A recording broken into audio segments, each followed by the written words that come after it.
नमस्ते, आप सभी का स्वागत है। आज की इस विशेष सभा में हमारे साथ हैं श्री कुमार कन्नन जी और हम उनसे बात करेंगे कुछ तमिलनाडु के बारे में, कुछ अन्नामलाई के बारे में। तो स्वागत है आपका श्री कुमार जी। दर्शकों से अनुरोध है नमस्ते कृपया चैनल को। संदीप जी, नमस्ते। नमस्कार। और तमिलनाडु चुनाव के बाद से आपसे बात हुई नहीं, तो सबसे पहले तो मैं यही पूछूंगा कि ये तमिलनाडु चुनाव का ये जो परिणाम आया, ये हमारी संभावनाओं से बिल्कुल अलग सा आया, तो इसको कैसे देखते हैं आप? जैसा कि आपने बताया कि बिल्कुल सटीक रूप में बताया कि मोस्ट ऑफ द जो चुनाव शास्त्री लोग जो है, तो उनके जो सोच से विपरीत आया है इस बार। मैंने भी ये नहीं सोचा था कि इस तरह की नतीजे आएगा। इसके बहुत सारा वजह है।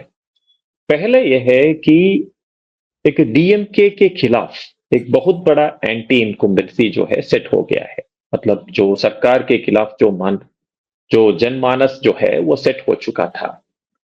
तो उसका जो जो जनरल बेनिफिशियरी था, जो जिसको वो जाना चाहिए था, वो बहुत वीक पड़ गया, यानी कि अन्ना डीएमके। उसके वजह भी मैं क्या समझ रहा हूं कि 5 साल में साढ़े 4 साल के आसपास अन्ना डीएमके अपने आप को एक मुख्य विपक्ष के रूप में प्रस्तुत करने में नाकामयाब हुआ है, जो इस बार हुआ था। और जो अभिनेता जो विजय जो आया, वो 1 साल पहले जो आ गया था, तो मतलब राजनीति में 2024 के आसपास आया था। और जब 25 आते आते तो जनमानस में ये लगा कि एक कैस्ट न्यूट्रल आदमी है, युवा है, और he is known for any, मतलब जो अभिनेता है, सबको जान पहचाने वाला आदमी है। तो एक बार उनको भी आसमा के देख ले, तो वो एक वजह थे। दूसरा क्या थे कि वो एक 2-3 दिन पहले, मतलब चुनाव का 1-2 दिन पहले, उन्होंने एक इमोशनल एक सभा की थी, जिसमें उन्होंने भावुकता से ये कहा कि बच्चे लोगों को कहा खास करके कि खाली आप अपने माता पिताजी को समझाइए, आपके रिश्तेदार को समझाइए करके। वो जो चीज था बहुत बड़ा वायरल हो गया था। तो उनका बहुत बड़ा प्रभाव हुआ था, क्योंकि वो कन्वेंशनल एक वोटिंग से हटके ऐसा एक वोटिंग हुआ। क्यों मैं ऐसा समझ रहा हूं कि आप देखिए, पुदुचेरी में 1 हफ्ते पहले जो था तो चुनाव था, पुदुचेरी का जो चुनाव 1 हफ्ते पहले हुआ था तमिलनाडु में।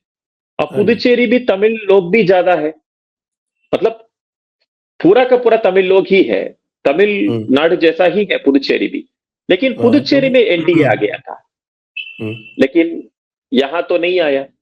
इसके दो वजह है कि एक जो है कि क्योंकि पुदुचेरी में भी टीवी के लड़ा था, विजय का पार्टी पुदुचेरी में भी लड़ा था, उसमें उसका उतना इंपैक्ट नहीं हुआ। तमिलनाडु में उसका इंपैक्ट हुआ। तो उसका 2-3 वजह क्या है कि एक जो सरकार के खिलाफ जो मानसिक जनमानस, दूसरा विपक्ष, मुख्य विपक्ष में जो अन्ना डीएमके के नाकामयाबी, और तीसरा जो है विजय को एक एक टाइम वन टाइम एक देख लेंगे, कैसे उनको सरकार उनको सौंप कर देख लेंगे, ऐसा एक जनमानस में बहुत सारा लोगों का एक मेजॉरिटी ओपिनियन, ऐसा हम सोचकर समझे। ये 3 जो फैक्टर जो है इस नतीजे को इंपैक्ट किया है। तो इसका मतलब तो जो आपका एनालिसिस है उससे तो ये भी लगेगा कि फिर ये this is one pony trick, ये इसका वजह रिपीट को हो रहा हमको है। देखना पड़ेगा, ये एक वन टाइम वंडर है या बरकरार रहने वाला है। क्योंकि इसका एसिड टेस्ट हम कह सकते हैं, इसको कैसे हम देख सकेंगे कि आने वाला बाईपोल्स, मतलब उपचुनाव जो आने वाला है, 5-6 सीटों का एक उपचुनाव होने वाला है। मोस्टली हम ये सोचकर चलेंगे कि उपचुनाव जो है, जो मौजूदा सरकार है, उन पार्टी के पक्ष में ही वोट देगा। लेकिन अगर उस इलेक्शन में टीवी के नाकामयाब रहा, तब ये मानकर चलेंगे कि एक वन टाइम वंडर है। और दूसरा, डीएमके को एक बहुत बड़ा शॉक मिल गया, एक बहुत बड़ा उनको एक हिल गया एक्चुअली, क्योंकि इस इलेक्शन में अगर देखे डीएमके और अन्ना डीएमके दोनों को हम उल्लेख करके देखे, अन्ना डीएमके के ज्यादा डीएमके का नुकसान हुआ। पहला, उनका सरकार गया। दूसरा, उनका वोट बैंक गया। तीसरा, उनका सहयोगी दल गया। आप पूरा का पूरा राजनीति की तरफ से आप देखें कि डीएमके को नुकसान ज्यादा हुआ। अन्ना डीएमके पहले ही डाउन था, वो थोड़ा ऊपर आने का कोशिश किया था लेकिन उसमें नाकामयाब रहा। लेकिन डीएमके और उनका इकोसिस्टम का जो कैसे कहे उसको, हार जो है वो बहुत गहरा है। जी। तो इसमें कांग्रेस ने जो धोखा दिया इनको, डीएमके को, तो कांग्रेस जो है वो आगे कैसे चलेगी? आई मीन आप देखेंगे कि 1967 के बाद, 1967 एक टाइम जो है कांग्रेस का सरकार हट गया था तमिलनाडु में। 1967 से लेकर 2026 तक कांग्रेस का नामो निशान नहीं था तमिलनाडु का सरकार में। तो बाहर तो समर्थन दे रहे थे, वो अलग बात है। बीच में मूपनार जो है तमिलनाडु कांग्रेस को रिवाइव करने का कोशिश किया, वो अलग बात है। लेकिन सरकार में उनकी भागीदारी बहुत दुर्लभ था। 1967 के बाद 2026 के टाइम पर राहुल गांधी का मंशा क्या था कि टीवीके के साथ चले, लेकिन कांग्रेस के बहुत बड़ा और भी लोग हैं, जैसा कि चिदम्बरम, वो डीएमके का बहुत करीब है। तो उन्होंने उनका ही दबाव के आकर, मल्लिकार्जुन खड़गे हो या पी चिदम्बरम हो, इन लोगों ने मिलकर क्या किया कि डीएमके के साथ एक समझौता किया। वरना आप देखिए कि डीएमके के अलावा कांग्रेस पहले से ही टीवीके के साथ गया होता कि कांग्रेस को और भी सीटें मिल जाती और शायद वो अलायंस संपूर्ण बहुमत मिल जाता था। उस टाइम पर पूर्ण बहुमत मिल जाता था, लेकिन ऐसा नहीं हुआ। इस बार क्या है कि कांग्रेस का एक विंडो अपॉर्चुनिटी मिला। कम से कम उनको पास केवल 5 एमएलए है, लेकिन 5 एमएलए में भी 2 एमपी मिल गया, सॉरी 2 मिनिस्टर बन गया, और राज्यसभा का भी एक टिकट मिल गया। कि कांग्रेस का सोच क्या है कि विजय को एक साउथ इंडियन फैक्टर मानकर 2029 में हम उसको कैसे हम प्रोजेक्ट किया जाए। मतलब केरल भी उनके हाथ में है, केरलम भी, तमिलनाडु में भी विजय फैक्टर के साथ समझौता होगा, कर्नाटका तेलंगाना को भी साथ ले, एक साउथ इंडियन ब्लॉक जैसा वो बनाने का कोशिश कर रहा है। जी। अच्छा, बीजेपी का जो चल रहा है इस समय, जो अन्नामलाई का फैक्टर चल रहा है, अन्नामलाई को साइडलाइन किया गया पहले, और साइडलाइन करने के बाद भी एडीएमके के साथ में जाने के बाद भी कुछ हुआ नहीं बीजेपी का, बल्कि पिछली बार तो 4 सीट था, इस बार 1 ही सीट रह गया बीजेपी का। और अब Annamalai is planning to start a movement, और जो अभी तक मेरे दिख रहा है, क्योंकि कल से तो वो एक मिस्ट्री सा चल रहा है, अभी तक बिल्कुल 100% क्लियर तो अभी भी नहीं है, लेकिन बाय ऑल अकाउंट्स जो दिख रहा है, जो भी मेजॉरिटी लोग कह रहे हैं कि Annamalai is going to part ways with BJP. तो ये क्या स्ट्रैटेजी है? क्योंकि लग तो ऐसा रहा है कि भाई दोनों पार्टी आपस में बातचीत करके कर रही है ये काम। नहीं, इसको इससे थोड़ा हम गहरे से अध्ययन करना होगा, क्योंकि अन्नामलाई कर्नाटका में एक पुलिस ऑफिसर के रूप में हम लोग पहचानते हैं। 2020 में उन्होंने आईपीएस से छोड़ के राजनीति में आया।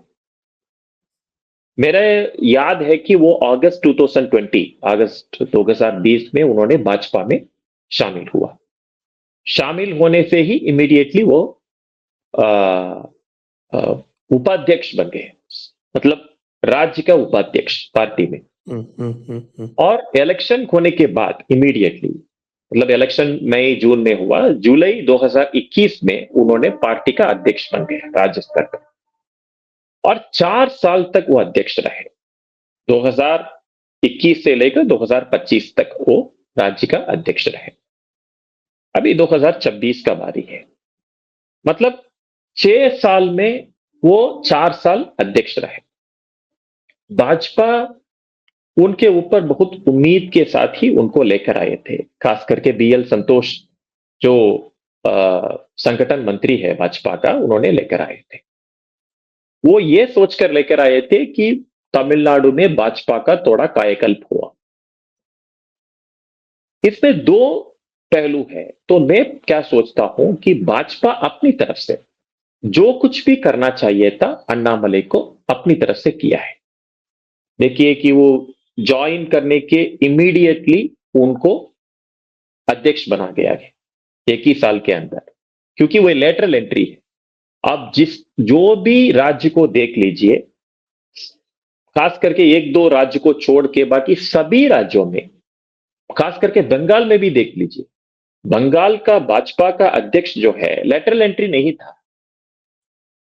जो अभी का जो समीक भट्टाचार्य जी जो है वो पहले से ही है। उसके पहले सुगंधा मजूमदार पहले से ही है, दिलीप घोष पहले से ही है। मतलब वो पेडिग्री बीजेपी वाले हैं। वो सब उन्हीं को ही सरकार का पार्टी का जो अध्यक्षता दिया गया है। लेकिन अन्नामलई जो है लेटरल एंट्री है। लेटरल एंट्री होने के बावजूद उनको अध्यक्ष बनाया। उसके बाद आप देखिए उनको Z+ का सिक्योरिटी दिया गया और पार्टी में वो जो भी चेंज करना चाहे उनको पूर्ण स्वतंत्रता दिया गया है। उस टाइम पर 2021 से लेके 2026 तक जो भी चाहे पार्टी का कायाकल्प के लिए जो भी चाहे वो कर सकते थे। उनका पूर्ण छूट मिल गया था। वो जो भी जितना भी देश जाना था चाहे वो लंदन हो, अमेरिका हो, श्रीलंका हो, अपना स्टडी टूर हो, जो भी जहां भी जाना चाहे उनको भी, क्योंकि जितना भी मेरे समझ में जो भी राज्य का जो भाजपा का अध्यक्ष जो है उससे ज्यादा इनको महत्व दिया गया है। तो वो बात में मैं दोहराना चाहता था। और तीसरा, पहले से ही अन्ना डीएमके के साथ उनका संबंध चल रहा था, लेकिन अन्नामलई ने कहा नहीं, ये इस गठबंधन को पहले हम ब्रेक करना चाहिए, हम इस बार अन्ना डीएमके के बिना चलेंगे। वो बात को भी भाजपा ने माना। 2024 का जो लोकसभा चुनाव में अन्ना डीएमके को छोड़ करके ही भाजपा चुनाव लड़ा था। तो ये सब का सब चीज मेरा कहना का मतलब है कि अन्नामलई को कितने महत्व दिया था भाजपा ने। और अभी भी मुझे याद है कि एक टाइम पर दिल्ली में एक राष्ट्रीय अधिवेशन चल रहा था भाजपा का। उस अधिवेशन में जो राजनीतिक प्रस्ताव जो आया था, उस प्रस्ताव को प्रेजेंट किया योगी आदित्यनाथ ने। उस प्रस्ताव को सेकंड किया अन्नामलई ने। मेरा अगर याद ठीक है तो वो 2023 का शायद हो सकता है, 2023 या 2022, पता नहीं मुझे। मतलब एक लेटरल एंट्री का एक युवा चेहरा को कितना एलिवेशन दिया गया था भाजपा का नेशनल एग्जीक्यूटिव में। तो ये बात है। इसके अलावा उनको एक वॉर रूम भी दिया गया था। मतलब जो भी उनके वॉर रूम में सोशल मीडिया के लोग जो है उसमें जोड़ना चाहे वो जोड़ सकते हैं, और अन्ना डीएमके के जो खिलाफ जितना भी वो जो उस टाइम पर अपप्रचार चल रहा था उसको वो टक्कर दे सके। मतलब ये सब भाजपा की तरफ से किया गया। अन्नामलई भी क्या किया, अपनी तरफ से जो भाजपा के खिलाफ एक नेगेटिव इमेज चल रहा था उसको वो मुकाबला करने में वो थोड़ा कामयाबी मिला था। लेकिन उनका प्रॉब्लम क्या है कि वो नेगेटिव इमेज तो चला, लेकिन चुनाव में उनको कामयाबी नहीं मिला। मतलब 2024 लोकसभा हो और उसके बाद हो, क्योंकि 2024 का लोकसभा में भाजपा का एक सपना था कि दक्षिण का जितना भी राज्य हो उस सभी राज्यों में उनका प्रतिनिधि चुनकर आए। तेलंगाना में उनका मिला, आंध्र में मिला, केरल में मिला, कर्नाटका में मिला, लेकिन तमिलनाडु में नहीं मिला था। मतलब इन दोनों का वो ठीक नहीं हुआ। इसके लिए भाजपा ने क्या सोचा कि 2026 का जो चुनाव आ रहा है, इसमें हमको किसी ना किसी वजह से डीएमके को रोकना है। जो सनातन धर्म की जो खिलाफ वो बात कर रहा है, डीएमके को रोकना है। अगर डीएमके को रोकना है तो अन्ना डीएमके के साथ रहना है। उन्हीं का एक ही लक्ष्य था, डीएमके को रोकना था। आपने जो उल्लेख किया कि 4 सीट से 1 सीट आ गया, भाजपा उसकी परवाह नहीं किया। इस बार कुछ ना कुछ करके डीएमके को रोकना था। तो ये बात के लिए उन्होंने अन्ना डीएमके के साथ समझौता किया। अगर आप मानकर चलिए अन्ना डीएमके और भाजपा दोनों अलग लड़े, तब तो डीएमके आने का पूरा संभावना था इस इलेक्शन में 2026 में। तो वो चांस अन्ना डीएमके भाजपा लेना नहीं चाहते थे, इसीलिए। और शायद मैं ये सोचता हूं कि अन्नामलई को एक सपना है, अगर विजय आ सकता है, विजय चमक सकता है राजनीति में तमिलनाडु में, मतलब एक युवा चेहरा के रूप में, वो विजय से भी आयु में, उम्र में कम है अन्नामलई। तो वो क्या सोचा होगा कि हमको भी प्रसन्न करे एक रीपैकेज्ड वे में, क्योंकि भाजपा एक लायबिलिटी जैसा है हमारे ऊपर, एक बैगेज है तमिलनाडु के पॉलिटिक्स में। तो हम एक नया एक रूप देंगे अपने पार्टी को, अपने तरफ से करें, सो दैट हमारा भी चांस मिलेगा फ्यूचर में। तो वो एक सोच होगा, इसीलिए वो एक गोल्डन हैंडशेक जैसा है भाजपा और अन्नामलई। मतलब आपने बहुत कुछ हमको किया, आपने दिया था हमको, अभी हम अलग एक प्लान करना चाह रहे हैं, इसके लिए आपका सहयोग और आशीर्वाद चाहिए। इसीलिए वो दिल्ली में आए थे, सबसे मिले थे, सबसे विदा भी ले लिए थे शायद। और अगर सब ठीक चल रहा है तो वो एक नया मूवमेंट स्टार्ट कर सकता है, बाद में उसको एक राजनीतिक पार्टी के रूप में उसको बदल सकता है। जी हाँ, तो लेकिन जो बातचीत ये भी चला था कि साहब की अमित शाह ने उनको बोला कि नहीं, आप बीजेपी के ही प्लेटफॉर्म पे क्यों नहीं करते हैं ये काम। नहीं, यही बात है कि भाजपा ने उनकी तरफ से बहुत बड़ा इन्वेस्टमेंट किया था, जैसा कि मैंने एक एक करके आपको लिस्ट किया था कि भाजपा ने बहुत सारा इनको जो दिया, वो किसी राजनीतिक पार्टी को नहीं दिया था। एक और चीज मैं जोड़ना चाहता हूं, प्रधानमंत्री मोदी ने एक प्रोग्राम के लिए तमिलनाडु गए थे। दिंडुकल से लेके मदुरई के लिए उनका कॉन्वॉय चल रहा था। उनके कार में, पर्सनल कार में, मतलब जो जिस कार में वो सवार कर रहे थे, उस सवार में उनको अन्नामलई को साथ लेकर गया। प्रधानमंत्री बनने के बाद शायद अमित शाह को वो लेकर गया, वो मुझे पता नहीं, लेकिन अन्नामलई को लेकर गया। मतलब उतना वो महत्व दे रहे थे उनके लिए। यह बात को सबको समझना चाहिए। मतलब मोदी हो या जो भी हो, वो लोग इनके ऊपर बहुत आश्वस्त थे कि ये कुछ कर पाएगा, लेकिन राजनीतिक परिस्थिति ऐसा है कि वो जो वैसा वो लोग समझ रहे थे, वो लोग कल्पना कर रहे थे, उस तरह नहीं कर पाया। बहुत सारा इश्यूज बीच में आ गया। तो अन्नामलई के लिए तरफ से भी मुश्किल लग रहा था, भाजपा की तरफ से भी मुश्किल लग रहा था। अभी मैं क्या सोच रहा हूं कि वो एक रीजनल पार्टी स्टार्ट करना चाह रहे हैं, सो दैट वो नेशनल पार्टी से अलग हो। क्योंकि रीजनल पार्टी और नेशनल पार्टी में प्रॉब्लम क्या है कि तमिलनाडु सेंट्रिक इश्यूज बहुत सारा है, जैसा कि अब कावेरी समझिए, लैंग्वेज इश्यू समझिए, जो भी हो, कोई भी मतलब राष्ट्र के जो मुद्दा है उनसे हट नहीं सकता। लेकिन रीजनल का कुछ एस्पिरेशंस के लिए वो क्या कर रहा है कि पहले राष्ट्र पार्टी को, राष्ट्रवादी पार्टी को बहुत सारा इश्यूज को देखने पड़ता है। मतलब वो कर्नाटका में भी हानि ना हो, तमिलनाडु का भी हानि ना हो, केरलम का भी हानि ना हो, इसीलिए उनका रिएक्शंस देर में आता है। लेकिन रीजनल पार्टी ऐसा कोई मजबूरी नहीं है, वो जल्द से जल्द अपना बात करना चाहते हैं। इसीलिए वो भी एक वजह हो सकता है कि अन्नामलई क्या सोचा होगा कि अगर हम राजनीतिक दल में एक रीजनल पार्टी फ्लोट किया जाए, तो उसमें उनका जो टिप्पणी जो है बहुत आसानी से और जल्दी से आ सकता है कि वो राष्ट्र स्तर पर उनका जो